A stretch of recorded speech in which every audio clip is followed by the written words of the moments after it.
بسم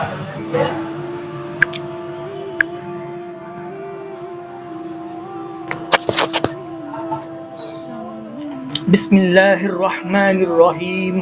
بہت سارے غیر مسلموں کی طرف سے یہ دعویٰ کیا جاتا ہے کہ ختنہ کرنا ہر مسلمان لڑکے کی سزا ہے. مسلمان کا کہنا ہے کہ یہ پیغمبر ابراہیم علیہ السلام کی سنت ہے جو انہیں ایک آزمائش کے طور پر ملی تھی. اس کے برعکس عیسائیوں کی کتابوں میں لکھا ہے کہ حضرت ابراہیم علیہ السلام کا ختنہ ان کی بیوی نے سزا کے طور پر کیا تھا. آئیے سب سے پہلے تو یہ بات کرتے ہیں کہ ختنہ کرنے کی ابتدا کیسے ہوئی تھی اور کب ہوئی تھی. یہودیوں اور پادریوں نے واقعہ گڑھ رکھا ہے، بلکہ اکثر مسلمان بھی اس من گھڑت اور گمراہ کن واقعے پر یقین رکھتے ہیں کہ حضرت ابراہیم علیہ السلام کی ایک بیوی دوسری بیوی سے حسد رکھتی تھی، جس کی وجہ سے حسد کرنے والی بیوی نے دوسری بیوی کے ناک کان میں چھید کر دیا، جس کی وجہ سے لڑکیوں میں ناک کان میں سوراخ کروانا، زہرات پہرانے کا رواج عام تھا. پھر اس کے بعد ایک بیوی نے حضرت ابراہیم علیہ السلام کا ختنہ ایک شیشے سے دھوکے سے کروا دیا تھا کہ وہ دوسری بیوی کے پاس شرم سے نہ جا سکے. نعوذ باللہ. محترم ناظرین، اس واقعہ من گھڑت ہے جس کی کوئی نہ اصل ہے نہ مستند کتابوں کے اندر وہ موجود ہے.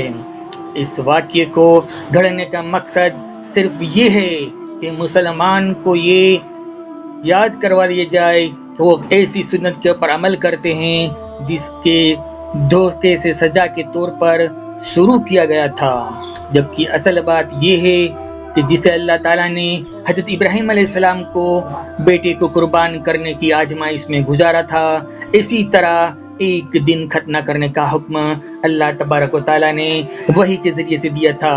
یہ صحیح مسلم اور بخاری شریف کی روایت میں آیا ہے. نبی کریم صلی اللہ تعالی علیہ وسلم نے فرمایا کہ حضرت ابراہیم علیہ السلام نے اپنا ختنہ خود ایک بسولے سے 80 سال کی عمر میں کیا تھا. ایک روایت میں جب اللہ تعالیٰ نے وحی نازل فرمائی تو اس وقت حضرت ابراہیم علیہ السلام ایک کھلے میدان کے اندر موجود تھے. چونکہ حضرت ابراہیم کے بارے میں یہ مشہور ہے کہ آپ اللہ کے حکم کی تعمیل میں بہت جلدی کرنے والے تھے، اس لیے جب آپ کو حکم ہوا اس وقت حضرت ابراہیم علیہ السلام تیز دھارا آلہ ڈھونڈنے لگے جو کہ ان کو نہ ملا. کافی ڈھونڈنے کے بعد ایک ٹوٹا ہوا شیشہ ملا تو اسی سے خود اپنا کر کے اب اللہ تبارک و تعالیٰ کے حکم کی تعمیل فرمائی تھی. اور بعض منکرین حدیث نے اس حدیث پر بھی اعتراض کیا ہے جو ان کی حماقت کی دلیل ہے. جب ایک انسان خود کسی کر سکتا ہے، خود اپنے ہاتھ سے اپنی گردن کاٹ سکتا ہے، تو حضرت ابراہیم علیہ السلام خود شیشے یا بسولے سے ختنہ کر لینا کوئی موجب تعجب بات نہیں ہے. اور 80 سال کی عمر میں ختنہ پر اعتراض کرنا حماقت ہے.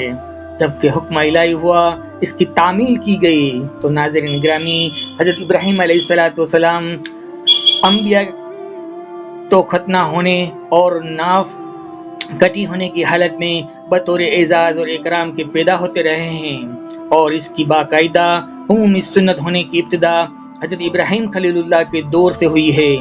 آپ خود اپنا ختنہ فرمایا، پھر اس کے بعد اپنے بیٹے اسماعیل علیہ السلام کا 13 سال کی عمر میں ختنہ فرمایا.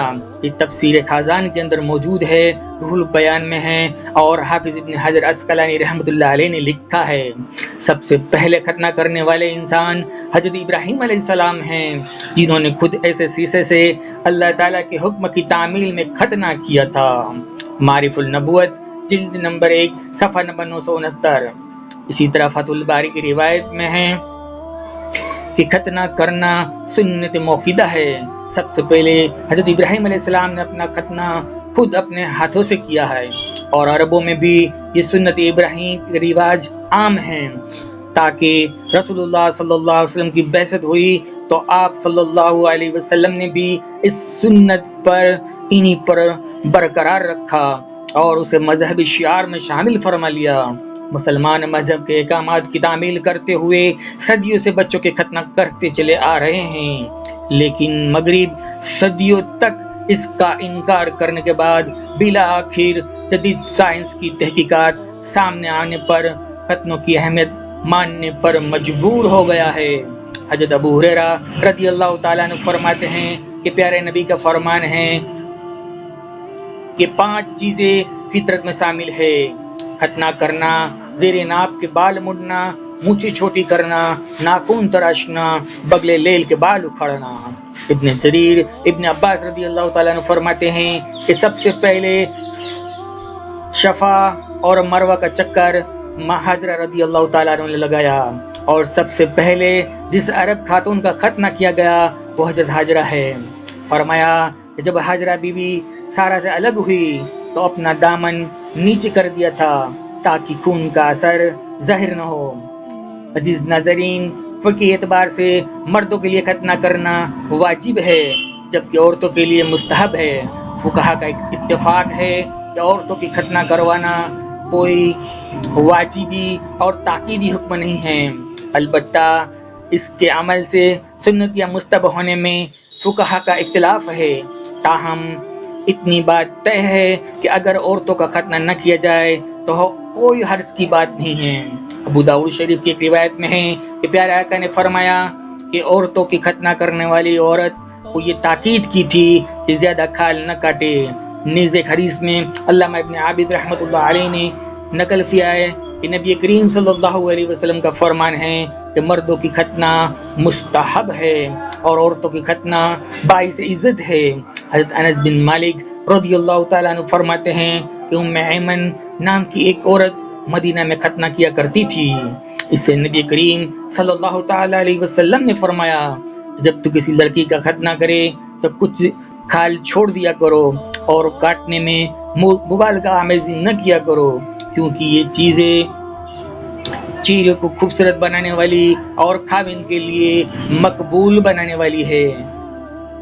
عورتوں کا ختنہ کرنے میں حکمت یہ ہے کہ اس سے عورتوں کی شہوت اعتدال کے اوپر آ جاتی ہے اور میاں بیوی دونوں کے لیے زیادہ لذت اور لطف اندوزی کا باعث ہے۔ اور طبی نقطۂ نظر سے مسلم اور اتباع اہل علم نے مختلف قسم کے اس کے فوائد بیان کیے ہیں۔ مثلاً وہ کافی بڑے ہونے کا سبب سے عدم لذت سے شوہر کے لیے تشویش کا سبب بنتی ہے۔ کلگی کے ہٹنے سے اس کے نیچے گندگی جمع ہونے، اس میں بدبو ہونے کا امکان ختم ہو جاتا ہے اور نہ ہونے کا خطرہ رہتا ہے۔ ایک بڑا فائدہ پیشاب آسانی کے ساتھ ہو جاتا ہے کیونکہ یہ چمڑی اسی کے اوپر ہوتی ہے جس سے پیشاب کے وقت دقت ہوتی ہے۔ جنسی امراض، پیشاب کی نالی کی جلن، پیشاب کے نالی، رحم کے نالی کا کینسر، ساری بیماریوں سے ان کی حفاظت ہوتی ہے۔ مرد کا ختنہ کرنے کی حکمت یہ ہے کہ ختنے کے بغیر مرد کے لیے پیشاب کرنے میں مکمل طہارت و پاکیزگی حاصل نہیں ہوتی ہے، کیونکہ پیشاب کے کچھ نہ کچھ قطرے اس چمڑی کے نیچے جمع ہوتے رہتے ہیں، جس کی بنا پر یہ خدشہ ہوتا ہے کہ بعد میں نکل کر کپڑے اور بدن کو نجس کر دے گا، وہ ناپاک کر دے گا۔ طبی نقطہ نظر سے ختنہ 150 بیماریوں سے نجات کا سبب ہے، اور بعض بیماریاں تو ایسی ہے جن میں ڈاکٹر غیر مسلم لوگوں کا ختنہ کروا دیتے ہیں۔ امید ہے کہ ناظرین آپ کو اس معلوماتی ویڈیو سے کافی کچھ فائدہ ہوا ہوگا۔ ایسی ہی پیاری ویڈیو دیکھنے کے لیے آپ ایک لائک کریں، چینل کو سبسکرائب کریں۔